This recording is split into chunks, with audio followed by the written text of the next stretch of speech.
Everyone, आज मैं आपके लिए एक्सप्लेन करूंगी एपोथियोसिस का एपिसोड नंबर 4। इसके पहले वीडियोस का लिंक आपको डिस्क्रिप्शन में मिल जाएगा, तो आप वहां से चेकआउट कर सकते हैं। तो जैसा कि पिछले एपिसोड में हमने देखा था, लियोजिंग और डायना ने मिलकर पर्गेटरी माउंटेन का लोकेशन ढूंढ निकाला, लेकिन जैसे लियोजिंग वहाँ पर गया, उसका सामना लियोफेंग और यानमी से हो गया। लियोजिंग ने लियोफेंग को बुरी तरह से पीट दिया, मगर यानमी लियोजिंग पर भारी पड़ गया था। वो उसे मारने ही वाला था कि तभी लिंगियान ने उसे बचा लिया, जिसके बाद फाइनली लियोजिंग अपनी बहन से मिला। लेकिन लिंगियान ने वहाँ के एरिया ब्रेक करने की वजह से डीमन किंग का डॉपलगैंगर वहाँ पर पहुँच गया और उसने साइक्लेटर जिंगशियान के साथ फाइट करना शुरू कर दी।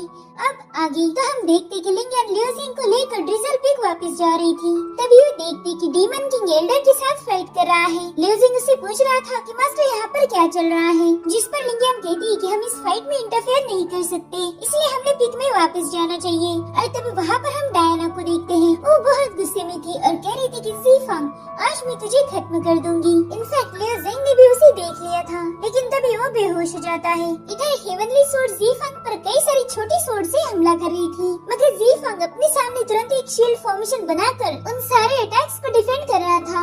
इसलिए हेवनली सोर्ड खुद ही जाकर उस फॉर्मेशन को पियर्स करना शुरू कर देती है। तभी एल्डर जिंगशियान उस सोर्ड में और पावर्स डाल देते हैं ताकि ज़ीफांग का फॉर्मेशन ब्रेक हो जाए। लेकिन तभी ज़ीफांग ने अपने पावर्स का यूज करके उस हेवनली सोर्ड के टुकड़े टुकड़े कर दिए और उस सोर्ड के टूटने की वजह से जिंगशियान भी अब काफी कमजोर पड़ गए थे। अब डीमन किंग ज़ीफांग एल्डर पर हमला कर देता है, मगर तभी डायना उसके अटैक को डिस्ट्रॉय करती है। ज़ीफांग डायना को निंग्योड़ी कह के पुकार रहा था। वो कहता है कि मुझे लगा था कि तुम मर चुकी हो, मगर तुम तो जिंदा हो। खैर कोई बात नहीं, इस बार मैं तुम्हें खत्म कर दूंगा। और तभी डायना सोचती है कि ये तो ओरिजिनल ज़ीफांग ही नहीं है, ये उसका डॉपलगैंगर है। फिर भी इतना ज्यादा पावरफुल है, तो रियल ज़ीफांग कितना स्ट्रॉन्ग होगा, इसका तो हम अंदाजा भी नहीं लगा सकते। तब तक ज़ीफांग ने बहुत बड़ा टॉर्नेडो क्रिएट करके यान को उठा लिया, लेकिन एल्डर उसे चेन से पकड़ लेते हैं ताकि वो ज़ीफांग के कब्जे में न जा पाए। इधर डायना बहुत बड़ा आइस बॉल बनाकर ज़ीफांग पर हमला कर देती है। उसके ऐसे करते ही वहाँ पर बहुत बड़ा ब्लास्ट हो जाता है, जिससे अब ज़ीफांग बहुत भड़क चुका था। वो कहते हैं कि मैं तुम्हें मेरे प्लान्स को बिगाड़ने नहीं दूंगा,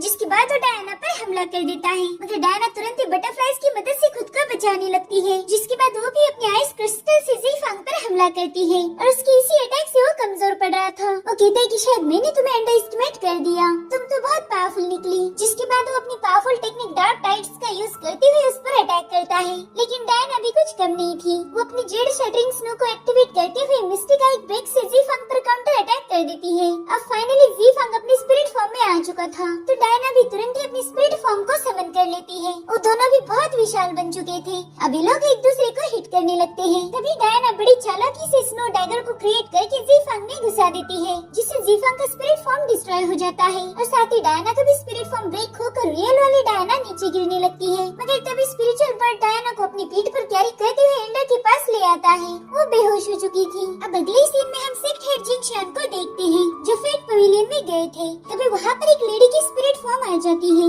वो कहती कि लियोयान के पास एक्सट्रीम इन कॉन्स्टिट्यूशन है। जब वो डिवाइन पिल स्टेज में पहुँच जाएगी, तब वो एक्सट्रीम इन डिवाइन पिल को रिफाइन कर सकेगी, जिससे उसकी पावर्स बहुत ज्यादा बढ़ जाएगी। फिलहाल तो ज़ीफांग के डॉपलगैंगर ने हमारे सेक्ट पर हमला किया। इसका मतलब ये है कि ज़ीफांग अभी भी पूरी तरह से हिल नहीं हुआ। अगर वो ठीक होता तो खुद ही लियोयान को लेने के लिए आ जाता। जिस पर जिंगशियान कहती कि अगर ज़ीफांग का डॉपलगैंगर इतना पावरफुल था तो खुद कितना ज्यादा स्ट्रॉन्ग होगा। जिस पर वो लेडी कहती है कि जल्दी डीमन हम पर हमला करेंगे, तो तुम दूसरे सेक्ट को इकट्ठा करो और जंग की तैयारी करना शुरू कर दो। अब अगले सीन में हम लियोजिंग को देखते हैं, जो होश में आ चुका था। तभी उसका दोस्त मूचिन उससे पूछता है कि तुम ठीक तो हो ना, अब कैसा फील हो रहा है? तो लियोजिंग कहता है कि शायद मेरी सारी इंजरीज हील हो चुकी है। मास्टर लिंगियान ने मुझे जो मेडिसिन खिलाई थी वो वाकई बहुत स्ट्रॉन्ग थी। जिस पर मूचिन कहता है, हाँ तुम सही कह रहे हो, जब तुम बेहोश थे तब मास्टर यहाँ आया करती थी। मास्टर लिंगियान ने आज तक इतनी दिलचस्पी किसी डिसाइपल में नहीं ली थी जितनी वो तुम में ले रही है। मेरे हिसाब से वो तुम्हें पसंद करती है।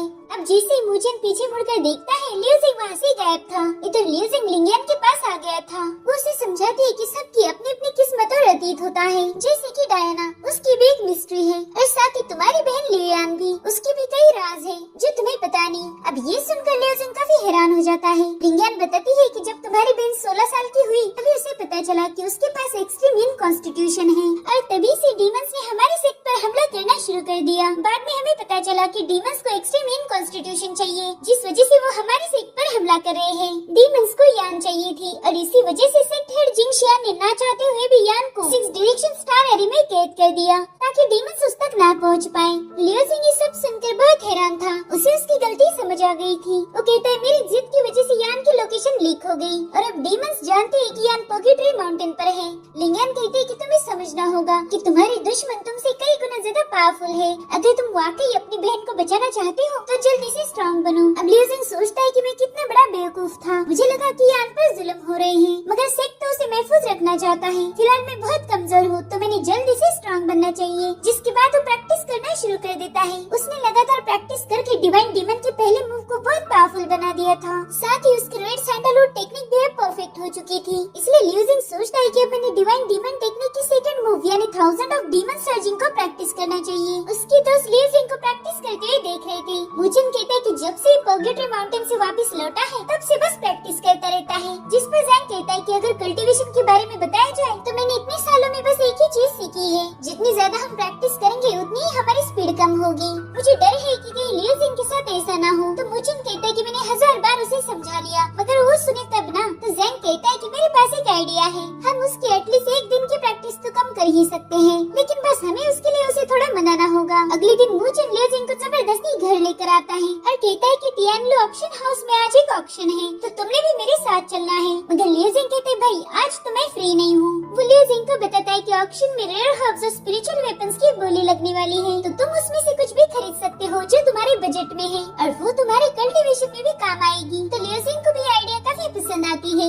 जिसके बाद वो तीनों भी टियानलो ऑक्शन हाउस में पहुँच जाते हैं। मुजिन उस सिटी की चकाचौंध देखकर हैरान था। वो कहता है सीनियर जैंग आपकी फैमिली तो बहुत रईस मालूम होती है। इनफैक्ट आपके ऑक्शन हॉल का गेट भी बहुत इम्प्रेसिव है। दरअसल टियानलो ऑक्शन हॉल जैंग के बड़े भाई का था। तो जैंग मुजिन को बताता है कि जब हम बिजनेस करते हैं तो उसे अच्छा दिखाना लाजमी होता है। अब तुम लोग मेरे साथ चलो। जिसके बाद ये लोग ऑक्शन हॉल के अंदर पहुंच जाते हैं। वहाँ पर बहुत भीड़ थी और कई सारी खूबसूरत लड़कियाँ लोगों के लिए शराब सर्व कर रही थी। और तभी मुजिन की नजर एक लड़की पर पड़ती है। वो कहता है ओहो ये कितनी खूबसूरत है। तो जैंग उसके सिर पे मार के कहता है कि इससे तुम थोड़ा दूर ही रहो, नहीं तो ये तुम्हारा सारा पैसा लूट लेगी। तुमने उसकी खूबसूरती से थोड़ा बच के रहना चाहिए। जिस पर मुजिन कहता हाँ भाई मैंने कहावत सुनी है कि जितनी खूबसूरत लड़की होती है वो उतनी ही खूबसूरती से झूठ भी बोलती है। मगर अपना लियो जिंग तो उसी की तरफ देख रहा था। तभी वो लड़की उसे आंख मारती है, जिसे देखकर लियो जिंग के मुंह में तो पानी आ रहा था। मगर मुजिन कहता है मेरे भाई जरा संभाल कर, वो लड़की बहुत शातिर है। तो लियो जिंग थोड़ा शर्माने लगता है। अब वो लड़की खुद ही इन लोगों के पास आ जाती है। वो जैंग से पूछती है कि यहाँ कैसे आना हुआ। तो जैंग कहता है कि मिस लू मैं तो बस अपने दोस्तों को यहाँ पर घुमाने लाया था, वैसे मेरा भाई कहाँ पर है। तो मिस लू बताती है कि वो तो अभी आराम कर रहा है। वो क्या है ना उसने इस सी से कुछ बहुत जरूरी सामान लाया है तो वो बेचारा काफी थक गया। अब मुजिन भी उससे बात करने की कोशिश कर रहा था तो जैंग उसे जबरदस्ती मिस लू से दूर ले जाने लगता है। अब लू जिंग उसके साथ अकेला ही था। वो मिस लू से पूछता है कि मेरे पास एक खास चीज है, क्या उसे मैं यहाँ पर बेच सकता हूँ। तो कहती है कि पहले तो मुझे उस चीज के बारे में बताओ। इसलिए लियो जिंग तुरंत ही आदमखोर शेर के क्रिस्टल उसे दिखा देता है,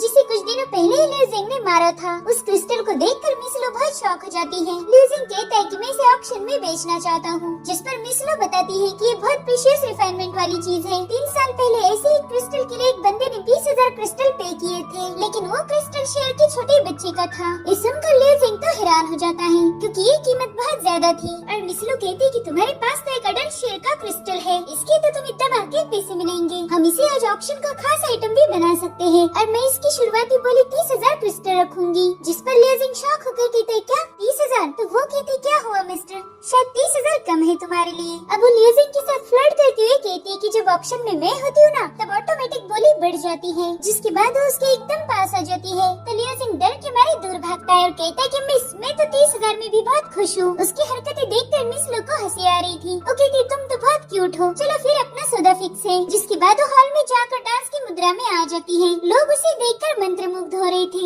लियो जिंग भी उसका डांस देखकर हैरान था। तभी जैंग उसे चिढ़ाने लगता है कि शायद मिस लू ने लियो जिंग का दिल चुरा लिया है। अब डांस खत्म होने के बाद मिस लू सबका स्वागत करते हुए ऑक्शन को शुरू कर देती है। वो कहती है कि आज हमारे यहाँ पर बहुत रेयर ट्रेजर की बोली लगेंगी, साथ ही एक मिस्टीरियस आइटम भी है जो बहुत मुश्किल से मिलता है और वो हमारी दुनिया में मिलना ना के बराबर है। अब वहाँ मौजूद लोग सोचने लगते हैं कि आखिर वो चीज क्या होगी जो इतनी खास है। मिस लू बताती है कि उस रेयर आइटम की बोली सबसे लास्ट में लगेगी। फिलहाल तो इस आइटम के बारे में जान लीजिए। वो कहती है कि लगभग 2 साल पहले शी डाउजी जो कि हमारे रिफाइनिंग मास्टर थे उनकी मौत हो गई और उसके बाद उनकी रिफाइनिंग मैनुअल भी चोरी हो गई। लेकिन टियानलो ऑक्शन हाउस ने 2 सालों तक उसकी खोज की और फाइनली हमें वेपन रिफाइनिंग ट्रेजर मिल ही गया। इसे ग्रेट वेपन रिफाइनर भी कहा जाता है। वहाँ मौजूद लोग आपस में ही बात कर रहे थे कि अगर हमने ये बुक खरीद लिया तो हम रिफाइनिंग मास्टर बन सकते हैं। लेकिन तभी एक बंदा कहता है कि बिना माइंस के ये बुक किसी काम का नहीं है। अब मिस लू उस बुक की बोली 5000 क्रिस्टल से स्टार्ट कर देती है, मगर कोई भी इसे खरीदने के लिए रेडी नहीं था। तभी लिu जिंग सोचता है कि रिफाइनिंग मैनुअल मेरी सुप्रीम गॉड रिफाइनमेंट टेक्निक के काम आएगा।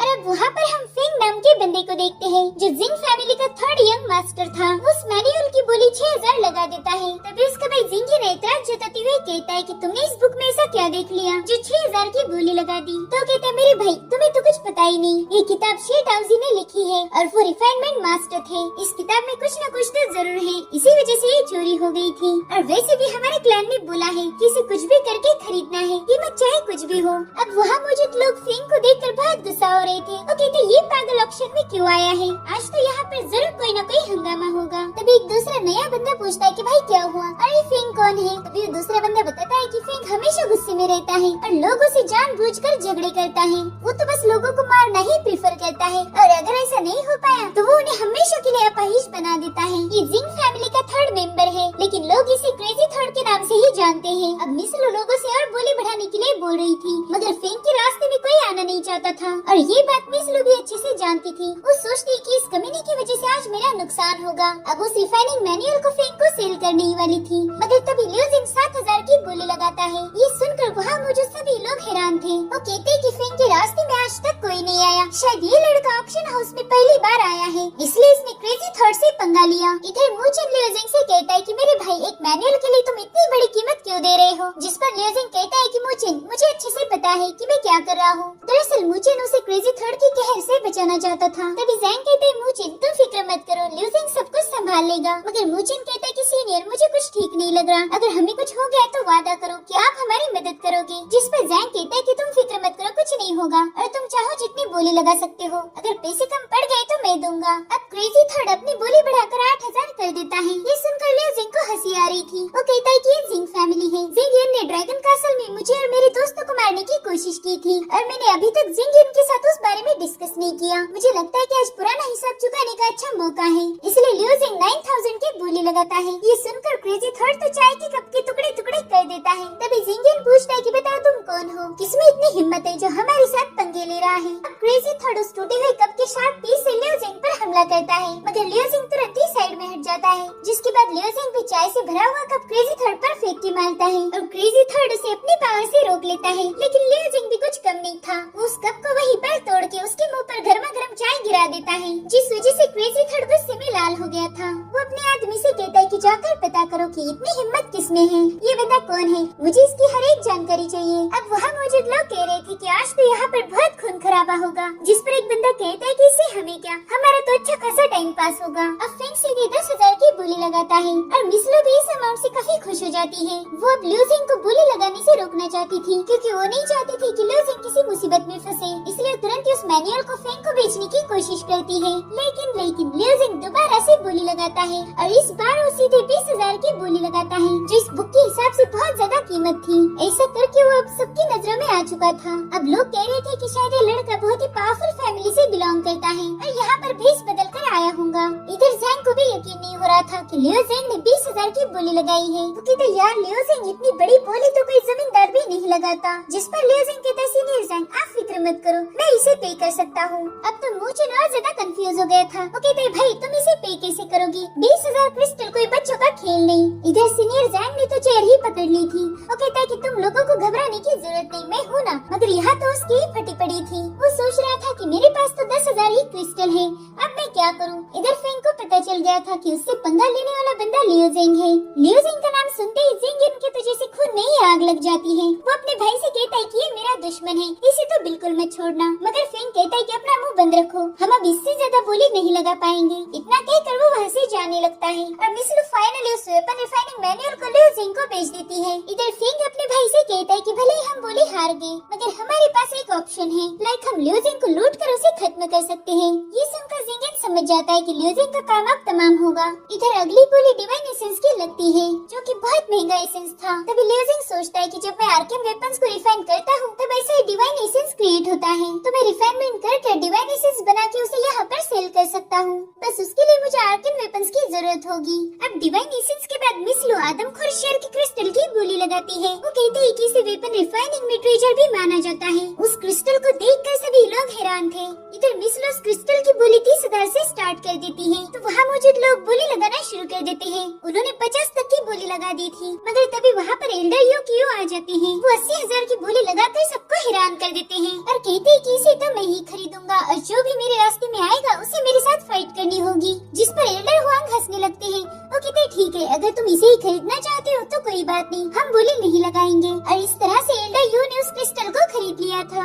अब ऑक्शन खत्म होने के बाद जैंग कहता है कि अगर यू फैमिली का एल्डर बोली नहीं लगाता तो शायद इस क्रिस्टल की कीमत 80,000 से भी ज्यादा मिलती। तभी मूचिन लियो जिंग को ताना मारते हुए कहता है कि तुमने जो रिफाइनमेंट मैनुअल खरीदा है ना, वो भी बहुत महंगा है। मुझे तो समझ नहीं आ रहा कि तुम 20,000 क्रिस्टल कहाँ से लाओगे। अब लियो जिंग उसे कुछ बताने ही वाला था कि तभी जैंग बीच में बोलता है। वो कह रहा था कि 20,000 क्रिस्टल की फिक्र नहीं करो, मैं कोई ना कोई रास्ता निकाल ही लूंगा। लेकिन लियो जिंग बाद में ना तुम मुझे मेरे पैसे वापस दे देना। उसकी रोंदू सी शक्ल देखकर लियो जिंग की हंसी छूट जाती है। अब ये लोग मिस लू से मिलने जाते हैं। जैंग उससे बड़े प्यार से पूछ रहा था कि मिस लू, क्या हम वो मैनुअल क्रेडिट पर खरीद सकते हैं? अभी कुछ पैसे मैं पे करता हूँ और बाकी के बाद में दे दूंगा। आप ऐसा समझ लो कि मैंने घर से ही उधार लिए हैं। मगर मिस लू हंसते हुए कहती कि मास्टर जैंग, ऐसा नहीं होगा, आपको तो पता है ना हम ऑक्शन के रूल्स को ब्रेक नहीं कर सकते। जिसके बाद मिस लू जिंग को बताती है कि तुम्हारा क्रिस्टल 80,000 में सोल्ड हुआ। मैंने हमारा कट और मैनुअल के पैसे काट के बाकी के बचे 50,000 टियानलू बैंक अकाउंट में जमा किए हैं, आप वो कभी भी निकाल सकते हो। लेकिन लियो जिंग कहता है कि मुझे वो 50,000 नहीं चाहिए, एक काम कीजिए 50,000 के आर्केन क्रिस्टल मुझे दे दीजिए। तो मिस लू कहती ठीक है, मैं अभी आती हूँ। अब लियो जिंग की दोस्त ये सुनकर बहुत हैरान थे। वो कहते कि लियो जिंग, क्या वाकई वो क्रिस्टल तुम्हारी थी? जिस पर लियो जिंग कहते कि मैं कब से तुम लोगों को वही बताने की कोशिश कर रहा था, मगर तुम लोग हो कि सुनने का नाम ही नहीं ले रहे। जिस पर जैंग कहता है अच्छा अब मैं समझा, इसलिए तुम इतनी ज्यादा रिलैक्स थे। और इधर हम दोनों के पसीने छूट रहे थे। अब मूचिन कहते लियो जिंग, मुझे तो डर लग रहा था कि शायद ये लोग हमें बर्तन मांजने के लिए यहीं पर रोक लेंगे, और मैं मेंटली उसके लिए प्रिपेयर भी हो गया था। उसकी बातें सुनकर जैंग की तो हंसी छूट जाती है। अभी लोग वापस सेट में लौट रहे थे और लियो जिंग के हाथ में आर्केन वेपन की रिंग भी थी, जो उसे 50,000 में मिस लू ने दी थी। तभी जैंग लियो जिंग से कहता है कि फेंग एक नंबर का घमंडी और पागल आदमी है। आज ऑक्शन में जो कुछ भी हुआ वो उसका बदला लेने की जरूर कोशिश करेगा, तो हमने क्लैन में वापस जाते वक्त संभाल के रहना चाहिए। मगर उनकी बातें पागल फेंग ने सुन ली थी। वो कहते तुम कितने भी संभाल कर रहो, तुम्हें मेरे से कोई नहीं बचा सकता। और तभी वो अपने ढेर सारे असासिन्स को बुला लेता है। वो लोग चारों तरफ से इन्हें घेर लेते हैं। वो कहते कि लियो जिंग, अभी के अभी रिफाइनिंग वेपन वापस लौटा दो। जिस पर लियो जिंग कहता है हो तो तुम जिंग फैमिली से, मगर हरकतें तुम्हारी गुंडा मवालियों जैसी है। अब उसकी बातें सुनकर उस पर हमला करने आगे बढ़ते हैं, मगर लियो जिंग अपनी तलवारबाजी के दम पर उन्हें ढेर करना शुरू कर देता है। वो उनसे पूछता है कि फेंग कहाँ पर है, क्या वो सिर्फ चुपके से तमाशा देखने वाला है? तब तक मूचिन पर अटैक हो जाता है, इसलिए अब ये तीनों भी वहाँ से भागने लगते हैं। मगर फेंग के लोग उन्हें दोबारा से घेर लेते हैं। तो लियो जिंग अपनी सुप्रीम रिफाइनमेंट टेक्निक का यूज करके उन सभी को एक ही अटैक में घायल कर देता है। जिसके बाद ये लोग सेट की तरफ भाग रहे थे, तभी फेंग वहाँ पर आ जाता है। वो कहता है कि मेरे होते हुए तुम लोग यहाँ से कहीं नहीं जाओगे। जिसके बाद वो नीचे जंप लगाता है, तो लियो जिंग वहाँ के पत्थरों को उखाड़ कर फेंग पर हमला कर देता है, जिससे और ज्यादा भड़क गया था। अब वो अपनी ढेर सारी एनर्जी को रिलीज करने लगता है। इधर लियो जिंग के दोस्तों को एक बोट मिल जाती है, मगर लियो जिंग तो अभी भी पीछे ही था। मूचिन उसे जल्दी से बोट में बुला रहा था, तो लियो जिंग तुरंत ही बोट की रस्सी काटते हुए सीधा उस पर जंप लगाता है। इस तरह से वो तीनों भी वहाँ से भाग निकलते हैं। फेंग ये देखकर बहुत भड़क गया था। वो अपने असासिन से कहता है कि तुम लोग इतने सारे थे, लेकिन फिर भी वो तीनों बचकर यहाँ से भाग गए, इसलिए उन सभी को एक ही झटके में खत्म कर देता है। इधर ये तीनों बोट में थे। जैंग कहता है कि जैसे हम रिवर को क्रॉस करेंगे हम लोग सीधे प्लेयर स्काई के एरिया में पहुँच जाएंगे, लेकिन दोबारा से फेंग वहाँ पर आ जाता है। वो कहते हैं मेरे दोस्तों, इतनी भी क्या जल्दी वापस जाने की, थोड़ा सा रुक जाओ। उसे वहाँ देखकर मूचिन तो डर के मारे पानी पानी में ही गिर जाता है। वो कहता है कि लिu जिंग, ये कमीना तो अभी भी हमारे पीछे ही है। यार पता नहीं हम लोग इसे इतने पसंद कैसे आ गए। अब फिंग पानी की बहुत बड़ी लहर क्रिएट करता है तो लिu जिंग भी अपनी पावर्स को एक्टिवेट करके एक फायरबॉल बनाकर उस लहर को डिस्ट्रॉय कर देता है, मगर फेंग उस पर हमला करके उसे पानी में गिरा देता है। उस रिवर में कई सारे ऑक्टोपस और जेली फिशेस थी। एक ऑक्टोपस लिu जिंग को पकड़ लेता है, मगर लिu जिंग उसे तुरंत ही खत्म कर देता है। अब वो सतह पर आने की कोशिश कर रहा था, लेकिन तभी एक बहुत बड़ी जेली फिश उस पर हमला कर देती है। लिu जिंग उसके सामने कुछ भी नहीं था। अब वो लिu जिंग का काम तमाम करने ही वाली थी, लेकिन तभी वहाँ पर एक वॉरियर आ जाता है और वो अपनी पावर से उस जेली फिश को खत्म कर लिu जिंग की जान बचा लेता है। उस वॉरियर ने मास्क पहना हुआ था, इसलिए फेंग उससे पूछता है कि तुम कौन हो और इन लोगों को क्यों बचा रहे हो, ये मेरा शिकार है। मगर वो वॉरियर वहाँ पर एक बहुत बड़ी पानी की लहर क्रिएट कर देता है, जिसके आगे फेंग भी फीका पड़ जाता है। अब अगले सीन में हम देखते हैं कि तीनों भी क्लियर स्काई में पहुँच चुके हैं।